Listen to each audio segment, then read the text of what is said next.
let me ask you something. I didn't intend to ask you.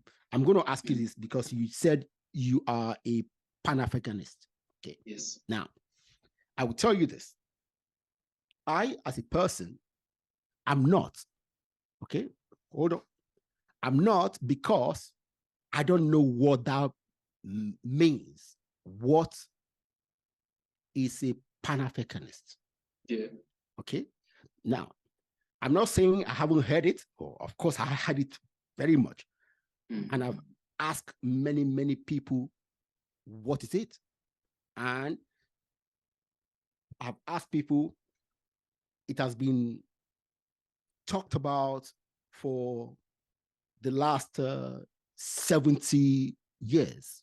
Yeah, yeah. Yet we haven't achieved it. Why is that? Why can't we? What is holding us back from achieving it? Okay. Yeah. So if you can give me your view, okay, to drive this. See, this is one of the discussion I have difficulty engaging people to talk about. Okay, because a few people have tried to engage in this discussion, get angry just when I tell them I'm not a Pan-Africanist. Yeah. Okay. So please. So I know you are less judgmental. So please. Yeah. No, don't worry. I'm not angry. I'm not angry. Okay. Thank you. Thank you. Yes. So as you said, Pan-Africanism goes way back. Yeah. About 70 years ago, in the times of Nkrumah, even before that, Marcus Garvey. Yes. So I will speak of being a Pan-Africanist today. Okay. At the core of it, Pan-Africanism was about the unity of people of African descent. Yeah. And towards the prosperity of the continent of Africa, unity of the African people, and prosperity of freedom and prosperity of the African continent. And today, what does it mean to be a Pan-Africanist? No, but before I come to that, let me start with the question of why it hasn't worked. Okay. It hasn't worked because people who are at the forefront, or let me not just say those who are at the forefront, but everyone who is claiming to be part of it, everyone who was claiming to be a Pan-Africanist, they were not truly Pan-Africanists. Okay. Because it's about unity and the prosperity, right? So it means you do what is best for the African people and the African continent. And when you look at it, many people haven't been doing that, right? Okay. So they haven't been upholding that standard, right? And this, we see it in our leaders, our political leaders, who claim to be for the people, for their people, the African people, but their actions say otherwise. Okay. Occupying offices for many years, yet having less to nothing to show for it. We see it even in our immediate environments, where people speak of how they want to do great things for their communities, but you look at their hidden agendas and the level of dishonesty that is happening behind closed doors. Those are the things that made this thing not work. Okay. If we were all committed intentionally, truly so, to it. Right? Okay. Yeah. So, but what does it mean today being a Pan-Africanist? I've listened to Dr. Uma from the US, and Okay. you know him. Of course. I've commented on many of his videos. Yeah. Yes. Yeah. Great guy. Well, yes. Sometimes I listen. I agree with some of the things he says, but I disagree with a lot of them. A lot of other things he say. Yeah. That's fine. So I've adopted his definition of Pan-Africanist, what it means to be a Pan-Africanist, because I just like how he articulated it. It's a very simple thing. What are you doing to show for it? What are you doing to help Africa prosper? To help African people prosper? It starts simple. It's action orientated. That's what it means, in my opinion, to be a Pan-Africanist. What is it that you are doing to help African people and the African continent prosper? It doesn't matter how big, how small thing. If you are doing something, so that means I'm a Pan-Africanist. Thank you. Okay. Now, why do I think this discussion is important? Okay, I think it's important because if we say we want unity in Africa, we need to actually understand why we haven't achieved unity. Yeah. Okay. And you see, and if every time I say this, people sneer at me. I say this. The fundamental reason why we haven't achieved the goal of unity is because of our diversity. See, Africa is the most diverse, ethnically diverse continent, with over 3,000 ethnic groups, over 2,000 different languages and dialects. See, at no time in history,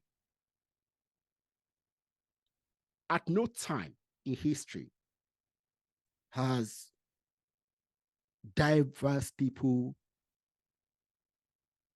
worked together seamlessly. At no time. So if we see, I told oh God, I've forgotten this young man's name. Oh God. Well, I told him, see, if we want to unite and work together, we need to acknowledge the challenges. Yeah. If we just want to sweep the challenges under the carpet, then we will not achieve anything. See, we need to be conscious. Yeah. Consciously take up the challenge and ask ourselves, okay, we're different, but we want to work together. See, I'll tell you, my brother, you are from South Africa. Yeah. I'm from Nigeria. At what time has my tribe, Igbo, what was a tribe? Bedi. At what time has Bedi and Igbos worked together? Did we ever know that we existed? No. So when I hear terms of Ubuntu, that Africa, I look at them and say, what are you talking about? When I hear somebody say that we have the same culture, land right culture, I look at them, what are you talking about? That means you as a leader in this space are saying things that are totally nonsensical. And you are telling people to follow you. It doesn't make any sense. See, do I want African unity? Yes. Otherwise, I won't have this platform. Okay, but to get African unity and for us to work together, we need to tell ourselves the truth. We need to be factual. Yeah. And we need to tell ourselves, okay, even though, yeah, we are different, but hey, we want to get closer. That's the only way it will work. If we continue to tell ourselves all these stories, all these myths, I say myths because there's a lot of myths in Africa.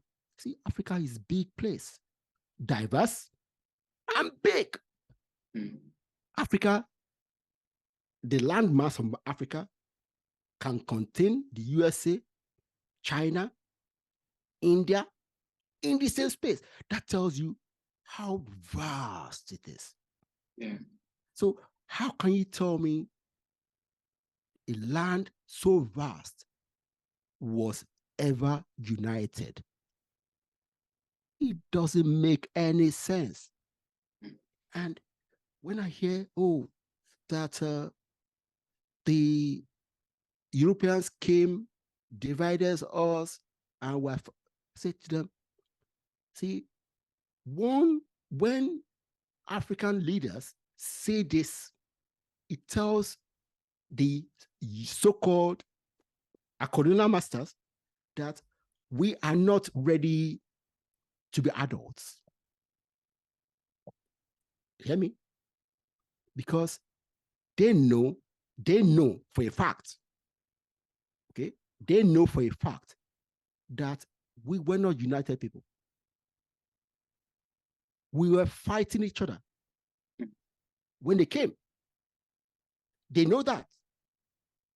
So if we are telling ourselves these bogus stories, they will say, oh, so these people are still lying to themselves. So that tells us we can still continue dividing them. See, if you don't want external parties to divide you, then you must acknowledge the truth. If you don't want to acknowledge the truth, then you are giving external party the pathway to divide you. Yeah. And that's what we're doing. So think about it. Yeah, you know what you're saying. Those are what we call hard conversations. Okay. Not everyone will be comfortable to have, Okay. engage in and to certainly hear some of the things that you are saying. Those are hard conversations, hard truths, That as much as we say there is power in diversity, and there is power in diversity in many ways, right? But I do agree with you that the diversity of this continent is what is making it it's what is making the unity difficult to achieve. And I mean, that is not far-fetched. We are seeing it in our immediate environments. Exactly. You come from Nigeria, tribalism is a thing. Yeah. Nigeria, so this thing, what you're saying, we know it, the diversity, which is why I feel like that's where our leaders missed it.